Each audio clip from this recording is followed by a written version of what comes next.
हाल ही में G20 देशों की अध्यक्षता के लिए कितने इंगेजमेंट ग्रुप की स्थापना किया गया है? तो देखिए, पहला दिया गया 5, दूसरा 15, तीसरा 10, चौथा 7। यहां जो सही विकल्प हमारा होगा विकल्प नंबर सी सही होगा। 10 इंगेजमेंट ग्रुप बनाए गए हैं। अब यहां देखिए कौन कौन सा है, तो आप देखिए सिविल का है, साई का है, साइंस का है, पार्लियामेंट का है, ओमेन का है, स्पेस का है, थिंक का है, यूथ का है, स्टार्टअप का है, अर्बन का है, बिजनेस का है, लेबर का है। ये कितने स्तंभ हैं? 10 स्तंभ हैं। इनको शामिल किसमें किया गया है? G20 की देशों की जो अध्यक्षता 2023 में भारत पहली बार करने जा रहा है, यहां पर शामिल किया गया है। अब यहां G20 देशों से कुछ महत्वपूर्ण जानकारियां आपको याद रखना है दोस्तों। अगर बात की जाए इसकी स्थापना कब होती है G20 देशों की, 1999 में होता है। और इसमें सदस्य देशों की संख्या कितनी है? 19 देश शामिल हैं और एक यूरोपीय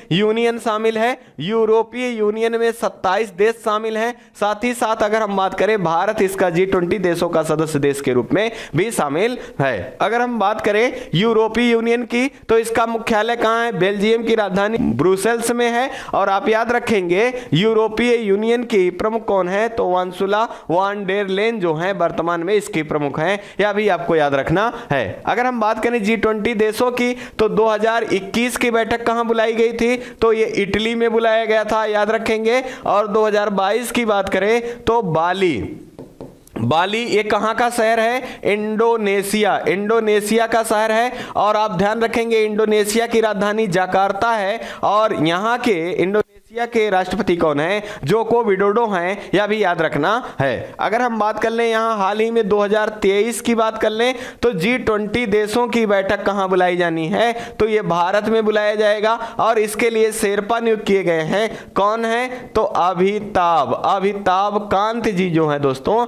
ये शेरपा नियुक्त किए गए हैं। इसी क्रम में आप ध्यान रखेंगे G7 देशों की, तो G7 देशों की बैठक 2022 कहां बुलाई गई? जर्मनी में बुलाई गई। अगर बात की जाए आपसे ब्रिक्स देशों की 14वीं बैठक, ये 2022 में चीन में। और अगर 15वीं बैठक की बात की जाए तो दक्षिण अफ्रीका, कहां दोस्तों? दक्षिण अफ्रीका में बुलाया जाएगा। साथ ही साथ अगर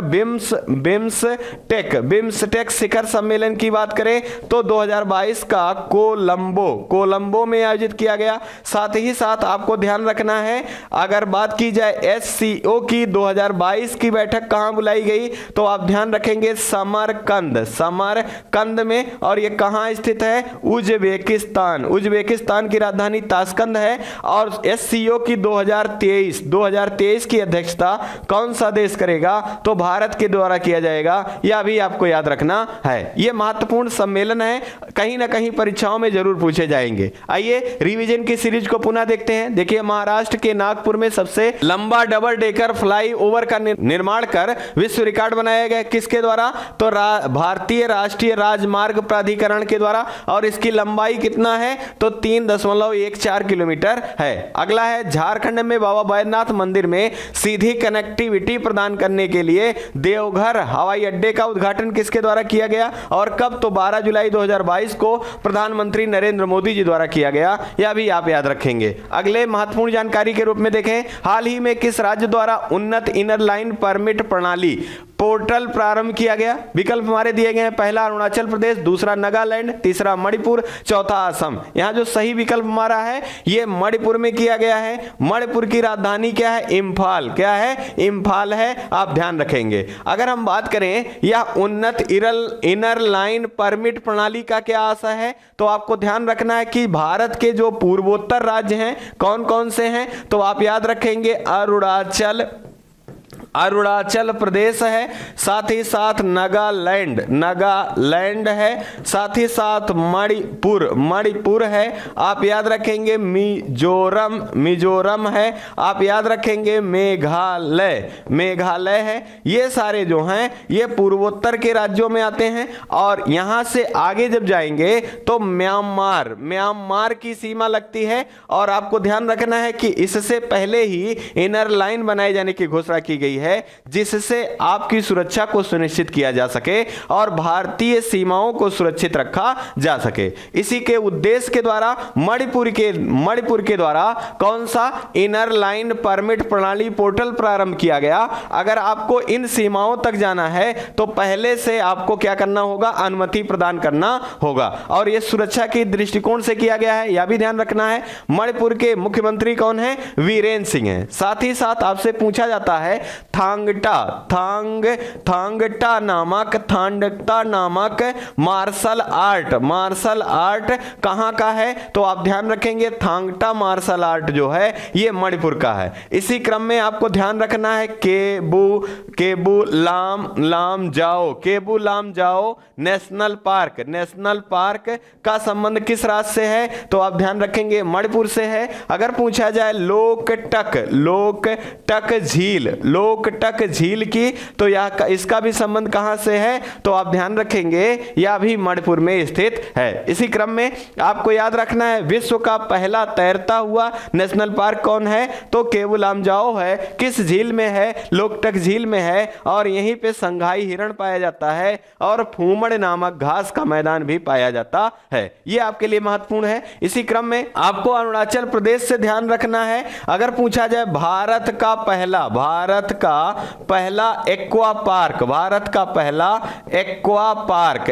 पार्क कहां स्थापित किया गया है, तो यह अरुणाचल प्रदेश में स्थापित किया गया है। भारत का पूर्वी राज्य कौन सा है, अरुणाचल प्रदेश है और यहां के मुख्यमंत्री प्रेमा खांडू हैं और वीडी मिश्रा यहां के राज्यपाल हैं। अगर पूछा जाए ब्रह्मपुत्र नदी भारत में कहां से प्रवेश करती है, तो यह अरुणाचल प्रदेश से प्रवेश करती है। अरुणाचल प्रदेश को सूर्योदय की भूमि के नाम से भी जाना जाता है। आइए अगले महत्वपूर्ण जानकारी को देख लें। हाल ही में टाइम मैगजीन द्वारा जारी the world greatest place of 2022 में भारत के 2 स्थानों को शामिल किया गया। कौन कौन है, केरल है और अहमदाबाद है, आपको याद रखना है। टाइम्स मैगजीन के द्वारा भारत की सबसे बड़ी तैरती सौर परियोजना Ramagundam floating solar PV project की शुरुआत किसके द्वारा की गई, एनटीपीसी लिमिटेड के द्वारा तेलंगाना में किया गया है, यह भी ध्यान रखेंगे। और भारत का नवीनतम राज्य के रूप में गठित होने वाला राज्य कौन सा है, तो तेलंगाना है। इसका गठन 2 जून 2014 को आंध्र प्रदेश से अलग होकर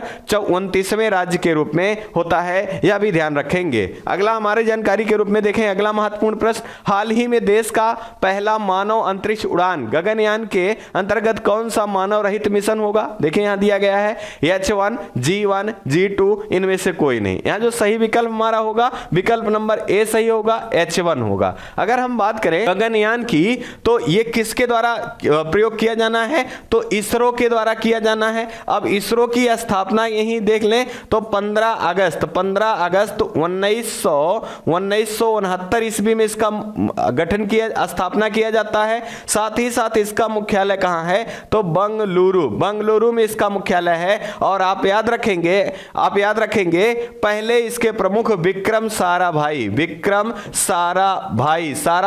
होते हैं और विक्रम साराभाई को भारतीय अंतरिक्ष विज्ञान का जनक कहा जाता है। और साथ ही साथ वर्तमान में कौन है, तो डॉक्टर शोभनाथ जी इसरो के प्रमुख के रूप में हैं। इसी क्रम में अगर हम बात करें गगनयान की, तो इसरो के द्वारा कब प्रक्षेपित किए जाने की बात की गई है, तो 2024 में। और इसका व्हीकल क्या होगा, तो GSLV आप याद रखेंगे, GSLV MK3 है, इसके द्वारा लॉन्च किया जाना है। और 2024 से पहले यहां पर 2 टेस्टिंग होनी है, उनका नाम क्या है, G1 और G2। क्या नाम है, G1 और G2 है। इसमें बिना मानव के यह परीक्षण होगा और अगर यह आगे परीक्षण सफल होता है तब इसको H1 के द्वारा मानव रहित विमान भेजा जाएगा, जिसमें पहली महिला भी भेजी जाएंगी, यह भी आपको ध्यान रखना है। इसी क्रम में अगर हम बात करें, हाल ही में पूछा गया है DRDO की स्थापना कब होती है, तो आप याद रखेंगे 1 जनवरी 1958 को होता है। और इसके वर्तमान में प्रमुख कौन है, तो समीर कामत जी हैं। इसका मुख्यालय कहां है, नई दिल्ली में है। साथ ही साथ आपको यही से एक प्रश्न याद रखना है, 2022 के सफल परीक्षणों की आपसे पूछ लिया जाए PSLV C-52, तो आप ध्यान रखेंगे EOS 04 अर्थ ऑब्जर्वेशन सैटेलाइट 04 किसके द्वारा लॉन्च किया गया? PSLV C-52 के द्वारा। अगर आपसे पूछ लिया जाए PSLV C-53, तो इसके द्वारा सिंगापुर के 3 उपग्रहों को प्रक्षेपित किया गया। अगर पूछा जाए MOM मास ऑर्बिटर मिशन की बात की जाए तो PSLV C-12 के द्वारा लॉन्चिंग किया गया था। इसी क्रम में GSAT के बारे में बात किया जाए तो एरियन 5 के द्वारा इसे लॉन्च किया गया था और फ्रेंच गुयाना से। इसी क्रम में आपको ध्यान रखना है रीसेट, जो कि दूर संचार का सेट है और आकाश की आंख कहा जाता है इसे किसके द्वारा भेजा गया था? तो PSLV C-12 के द्वारा भेजा गया था। यह भी आपके लिए अत्यंत महत्वपूर्ण है। अगर हम बात करें आर्टेमिस का, किसका? आर्टेमिस का, तो ये किसका सफल परीक्षण है?